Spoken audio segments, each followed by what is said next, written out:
Mr. Olof Palme was shot in the back while walking home unguarded with his wife after going to the cinema. Swedish police have launched their biggest manhunt for the gunman who assassinated the country's Prime Minister late last night. They have no strong clues to the killer's identity. They think it could be the work of a madman.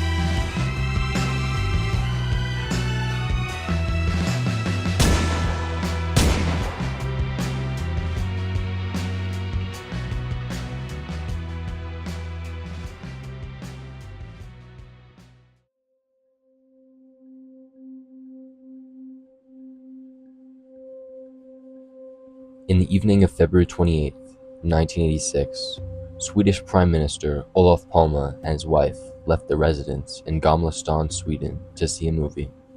Palme rarely traveled with bodyguards, and this night was no different. They were joined only by their son Martin and his girlfriend Susie for the 9:15 showing of the Mozart Brothers. After the film finished, the two couples exited the cinema onto the city's main street, Svavägen. Martin and Susie went their separate way, while Palme and his wife headed south on Svavägen towards a nearby subway station. Around 11:21 p.m., they approached a corner near the intersection of Svavägen and Tunnelgatan. As they reached the street, a man emerged from behind them and produced a gun from his coat before firing 2 shots at Palme and his wife. One of the shots grazed Mrs. Palme, but did not cause any serious injuries. However, the other hit Palme in the back of his neck, causing severe damage.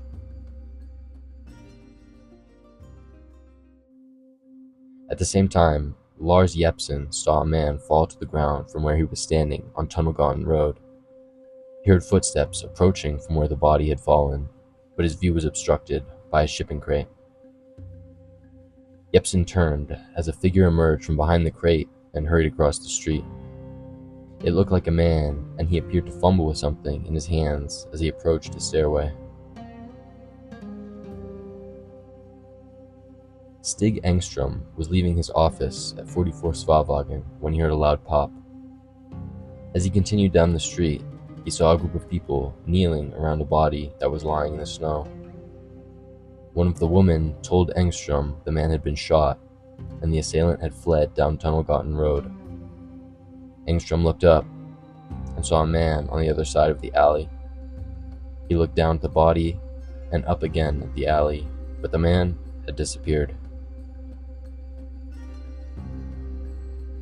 Within minutes of the shooting, Palme was dead, and the shooter had escaped into the night. The only evidence left behind were 2 .357 Magnum bullets, both of which matched lead samples found on the clothing of Olof Palme. The police set up a perimeter, but the assassin nor the weapon were ever found. Police began searching for 10 Magnum revolvers that were reported stolen in the country at the time and collecting witness statements from people close to the case. But with limited evidence to identify the killer, numerous suspects and theories began to emerge.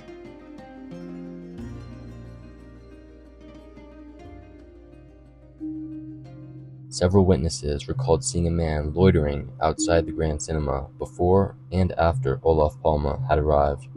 These witness accounts initially led investigators to a man named Ulf Spinners, a criminal in the Stockholm area who matched witness descriptions. Spinners was able to provide an alibi for the night of the shooting. However, his interrogations led investigators to a man named Christer Pettersson. Pettersson had been involved in minor crimes and was known for his erratic behavior. When questioned, Pettersson claimed to have been with Spinners at his apartment on the outskirts of the city on the night of the murder. He stated he had taken the subway downtown that evening to visit the Oxen Club, a spot nearby the Grand Cinema, where he stayed until about 10 p.m., after which he supposedly returned home by 11:30 p.m. Initially, his alibi seemed to hold up. However, when they re-interviewed Spinners, he changed his account, now saying that Pettersson hadn't returned to the apartment until 12:30 a.m., giving him enough time to follow Palme from the theater and carry out the assassination. With Spinners now contradicting Pettersson's story, suspicions deepened. Investigators brought Pedersen back in for questioning, but now his story had changed. He had added new details to his alibi, claiming he had spent his time at the auction club with the club owner, Stig Engström. Investigators followed up with Engström, who claimed not to have seen Pedersen at the club that night. The investigation into Pedersen also revealed that one of the 10 stolen Magnum revolvers was reportedly in the possession of an acquaintance of Pedersen's. The police put Pedersen in a lineup, calling on witnesses to identify the man they had seen outside the Grand Cinema on the night of the murder. When Palme's wife and son both identified Pedersen, the authorities had enough evidence to charge him. Pedersen was subsequently convicted of the assassination of Prime Minister Olof Palme. But the story doesn't end here. After a court appeal that argued police misconduct and a lack of a motive, Pedersen was freed, and investigators were back at square one.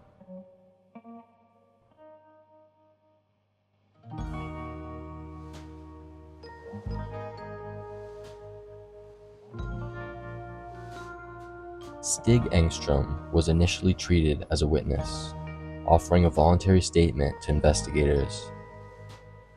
Engström worked in an office nearby where the murder was committed and was one of the first people on the scene. According to the notes from the police interview, Engström had, quote, finished work for the evening and had just come out into the street when he heard what he thought to be an exhaust backfiring. However, he soon saw that someone was lying on the ground and that there were few people around him. As he passed the alley by Tunnelgatan, he looked there. Against the lighted wall, he saw a man in his 20s wearing a dark blue jacket. According to this version of the story, he was outside his office about 50 meters from the shooting when it occurred. As he approached, he saw a few people surrounding the body. He looked down Tunnelgatan and saw someone, possibly Lars Jeppsen, the eyewitness on the other side of the alley. His statement makes sense, but when questioned again, the details had changed. In a later interview, Engström claimed he was in a hurry to get home that night and was only about 20 meters from the shooting when it occurred, rather than 50 as he had previously claimed. But if that's the case, it seems unlikely there would have already been time for a group of people to gather around the body, like Engström claimed he saw. Most significantly, several witnesses gave descriptions of the killer that matched Engström, some of them very closely, and no other witnesses claimed to have seen Engström at the scene after the shooting, even though Engström claimed to have been present from the beginning. He even stated that he spoke with Mrs. Palme, who had no recollection of ever even seeing Engström. The only people Engström wasn't able to identify were those who had arrived after the shooting. However, it's possible that Engström's recounting of the events was little more than an attempt at getting attention. His early testimonies were largely ignored by the police, something he voiced frustration about repeatedly to his wife. It's possible that the changing stories were just an attempt at gaining recognition for being a part of a major political assassination, and the description is merely a coincidence.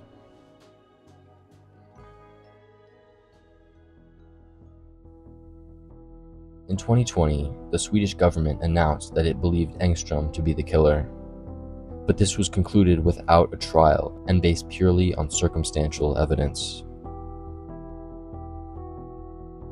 With no conclusive proof pointing to one of these suspects, this case remains a mystery, and until new evidence surfaces, it will endure as one of the highest profile unsolved killings in history.